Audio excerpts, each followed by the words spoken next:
మీరు ధైర్యంగా పనిచేయండి.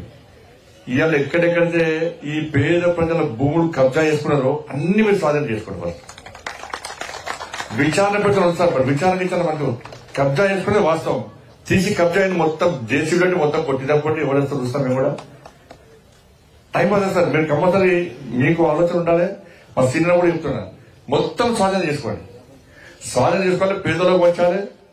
ఇప్పుడు కూడా ఇవే దివ్యాంగుల ఖాళీ కట్టిన అవసరం వస్తే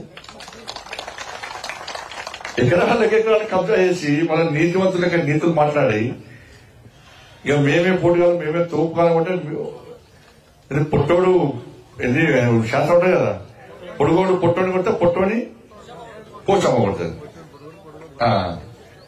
ఇప్పుడు అదే జరుగుతుంది. ఇప్పుడు ఇక్కడ కానీ భాష ఉండాలి.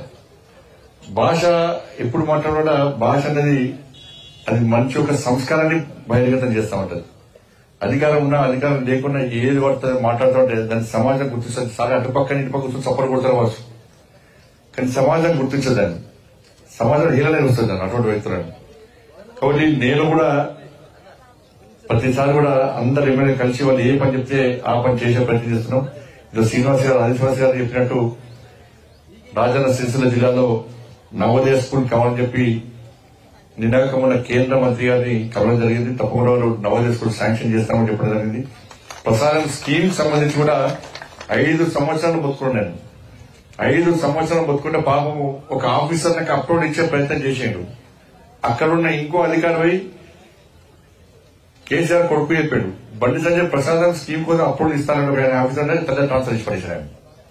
ఇప్పటికి ఆ ప్రసాదం స్కీమ్ వస్తే ఇలా వెమ్లవాడ దేవస్థానం, రాజన్న దేవస్థానం, పేదల దేవుడు దేవస్థానం ఎంత అభివృద్ధి చెందుతుంటే ఎంతో కొంత అభివృద్ధి చెందుతుండే వాళ్ళు. కానీ ఇప్పటి కూడా అభివృద్ధి చెందలేదంటే ప్రసాదం స్కీమ్ ఇస్తే ఇప్పటికి అయిపోతుండే.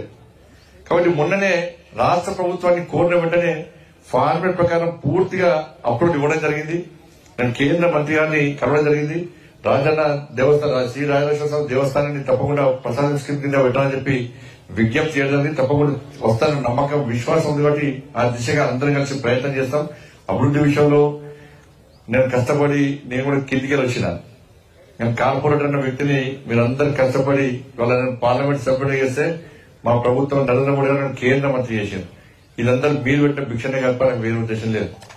మరి దాన్ని తప్పకుండా నేను కాపాడుకుంటా ఎక్కడ కూడా ఏ చెరువు చేయకుండా ఇవాళ రాజన్న సిరిసిల్లతో పాటు జిల్లాతో పాటు కరీంనగర్ పార్లమెంటు నియోజకవర్గ అభివృద్ధికి తప్పకుండా కృషి చేస్తానని చెప్పి ఈ సందర్భంగా తెలియజేస్తూ మరొకసారి విజ్ఞప్తి చేస్తున్నా సార్, దయచేసి ఈ కబ్జాలను చేసి ఆపండి. వాళ్ళు ఎవరైతే పేద ప్రజల భూములను స్వాధీనం వారికి గుర్తుకుంటారో అక్రమంగా కబ్జా చేసారో వాటిని స్వాధీనం చేసుకోండి. మీరు ఎక్కడ వెనుకడు వేయాల్సిన అవసరం లేదు.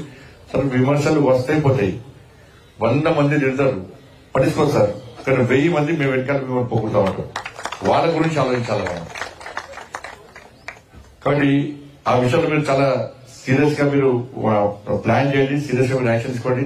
ఎందుకంటే ఒక విద్యా సంస్థ నెలకొల్పాలంటే కలెక్టర్ గారు ఫోన్ చేస్తే ల్యాండ్ లేదంటారు, ఒక డిఆర్ఓ ఫోన్ చేస్తే ల్యాండ్ లేదంటారు. కానీ అభివృద్ధి చేయడానికి జాగాలు దొరుకుతారు, కబ్జా చేయడానికి మాత్రం జాగాలు దొరుకుతాయి.